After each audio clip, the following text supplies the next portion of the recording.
നോക്കാം. Hello, police സ്റ്റേഷനാണോ?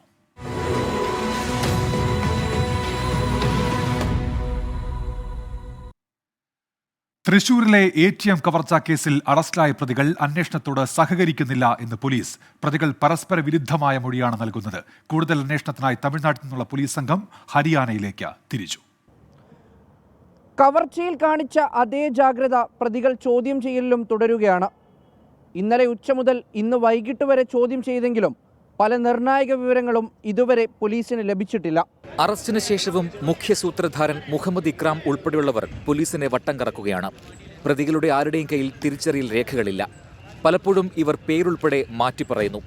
മോഷണ രീതിയെക്കുറിച്ചും പരസ്പര വിരുദ്ധമായ മൊഴികളാണ് നൽകിയിരിക്കുന്നത്. കൂടുതൽ പണമുള്ള, അധികം സുരക്ഷയില്ലാത്ത ATMകൾ കേന്ദ്രീകരിച്ച് കവർച്ച നടത്തുന്നതാണ് പ്രതികളുടെ രീതിയെന്ന് പോലീസ് വ്യക്തമാക്കി.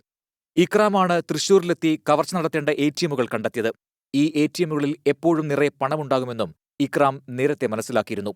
ഇന്നലെയുണ്ടായ വെടിവെപ്പിനിടെ കൊല്ലപ്പെട്ട പ്രതി ജുമാനുദ്ദീന്റെ ബന്ധുക്കൾ ഇന്ന് നാമക്കലിലെത്തി. മറ്റു പ്രതികളെ ഇതിനു മുൻപ് കണ്ടിട്ടില്ലെന്നാണ് ഇവർ പോലീസിനോട് പറഞ്ഞിരിക്കുന്നത്.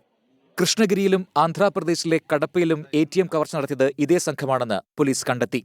കൂടുതൽ അന്വേഷണത്തിനായി തമിഴ്നാട് നിന്നുള്ള പോലീസ് സംഘം ഹരിയാനയിലേക്ക് തിരിച്ചു. തമിഴ്നാട് പോലീസിന്റെ കസ്റ്റഡിയും കൂടുതൽ ചോദ്യം ചെയ്യലുമൊക്കെ കഴിഞ്ഞതിനു ശേഷം മാത്രമേ കേരള പോലീസിന് പ്രതികളെ ലഭിക്കുകയുള്ളൂ.